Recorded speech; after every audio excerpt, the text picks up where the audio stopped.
Hey guys, welcome back. So today I am doing a project update, and that update is on the COE. So a couple weeks ago or a month ago or whatever, when I posted kind of just a shop walkthrough showing some of the projects, I posted the COE in it and talked about it a little bit, and people really seem to like it. Well, Dad has got a lot done since then, so I thought now would be a good time to give an update and have him come up and kind of talk about what he's got going on. He's been working on it the last couple weeks pretty much every day at night and on the weekends and stuff, so lots of progress being made.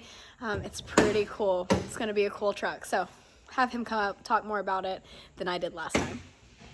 So for those that haven't seen the last video with the truck in it, this is his 53 COE on a motorhome chassis. It's going to have a 520 big block Chevy in it with a 4L80 transmission. He's literally going to daily drive it, has some plans for it later where he might have some fun like drifting it and such. And it is sitting on Alcoa style 22.5-inch wheels that have been cut down to 22s. Okay, so I've pulled Dad away from working on the Nomads for a few minutes to talk about the updates that he's done in the last couple weeks. He's been really busy on the frame and getting it to this point. So I want to have him talk about kind of his vision for the end, the changes he's made in the last couple weeks, and kind of what is coming up pretty soon. So what have you been working on? So the first thing I did, because it was just a chopped off motorhome chassis, had the stamped cross members in it. They were all riveted, which is kind of crazy. They had like 24 rivets in each one of them. I've taken those out. I've boxed all of it.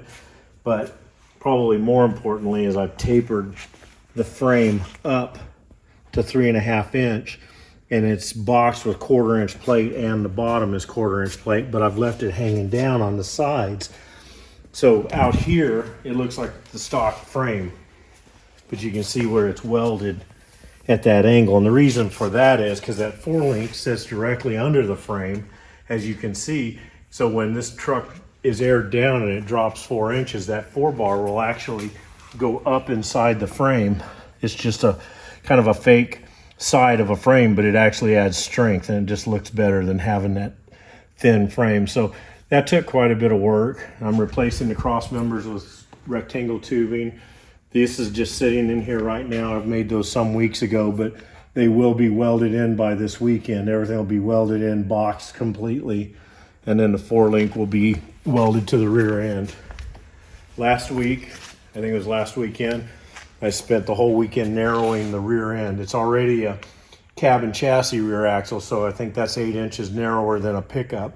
But I narrowed it an additional 5 inches, 2.5 on each side, because I took the leaf springs off. There used to be enough room in here for leaf springs, and I knew that wasn't going to stay. It was going to be air ride, but I just hadn't got around to that yet. So now it's narrowed. It's got 1.5 inches. It'll have the big airbags. It'll have a sway bar built in here, and there'll be a cross member here for shocks. So that's what I've been working on, trying to get the frame to not look like a motorhome chassis and be strong and actually have the air ride. When I lower the truck, it'll lower 4 inches and it'll raise 4 inches from ride height. This is about 1 inch lower in the back than ride height will be, but you can't really tell it. The cab looks like it's sitting about where it's going to. Running boards are about 4.5 inches off the ground. The front's exactly ride height. So when I can lower the thing to the ground, literally set the running boards right near the ground. I don't want them to touch, but within 1/2 inch or so. And then I can raise it 8 inches from there. But in the middle of that will be 4 inches, which is about where it's sitting now. So it's sitting at ride height, but it can go up or down from here. Everything can stay in alignment. The back ended up, you thought the front with the tilting cab would be hard, but the back's proving that it's a lot of work. The cab was a lot of work. You know, the whole front of the frame is so custom, you just can't imagine. It was narrowed 8 inches from stock, which is the same as a pickup truck, a 1-ton pickup. But then on top of that, I narrowed the control arms. I think it was 3/4 of an inch each side, so another 1.5 inches. So it's been narrowed 9.5 inches from what a 1-ton pickup would be. But where it sits, I can turn that steering wheel lock to lock, and it makes a good sharp turn, and the back side of this tire will get close to the fender at the same time the front side of that tire gets close to the fender. So the front tires are actually perfectly in the center of the steering arc. I didn't realize how small of a truck it actually was until we were talking about it the other day, and he measured wheelbase, and it's actually shorter than my Camaro. Yeah, So it just looks so big because it's so tall, but it's actually a little truck. The rear end was just a cabin chassis motorhome rear end, which is 8 inches narrower, as I understand it, than a 1-ton truck, typically a dually truck. So I narrowed it an additional 5 inches from that 8 inches. So it doesn't look narrow, you know, it's giant. But it's actually, if you measure from outside of that dual to outside of this dual, and on my 2001 truck, I'm 11 inches narrower here than my truck. So my whole idea is I want to be able to pull into a parking spot that a Honda would occupy. You know, I'm going to park it anywhere I want to, because what are they going to do, give me a door ding? You know, I'm not worried about it. So I've got it where it'll fit in parking spots. It looks good. It fits the cab. The rear tire doesn't stick out really any further than the front lug nuts do. So that's going to work good. The rear end is, I went ahead and used the drum brakes because I had them. I just rebuilt everything. They work great. They look good. They don't put disc brake dust all over my nice shiny wheels to mess them up. So all that looks fine and it works fine. It's all rebuilt.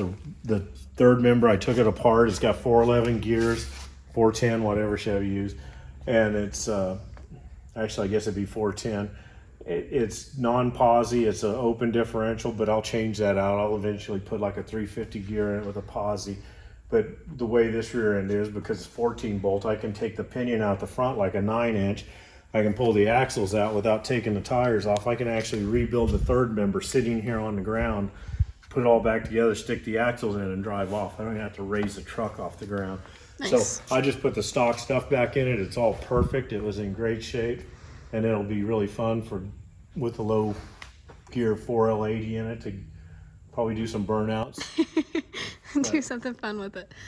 So, biggest thing coming up, what do you see the next biggest challenge is going to be Getting with the it? cab to tilt. I've got to, as soon as I finish this back, that should be all done this weekend. And then the next thing is the cab is ready to tilt.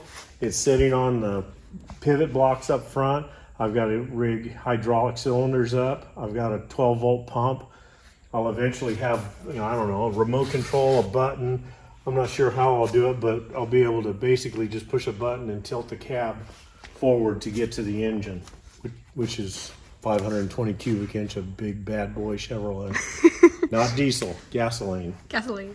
So, lots coming up on COE. Got a lot to do, but you've got a lot done compared to last year. I know the other day he mentioned something about looking back at pictures and stuff. There's been a lot of work done in that amount of time. So You just don't think about when you actually have a chassis to start with, which was a motorhome chassis, and a cab that's not getting painted.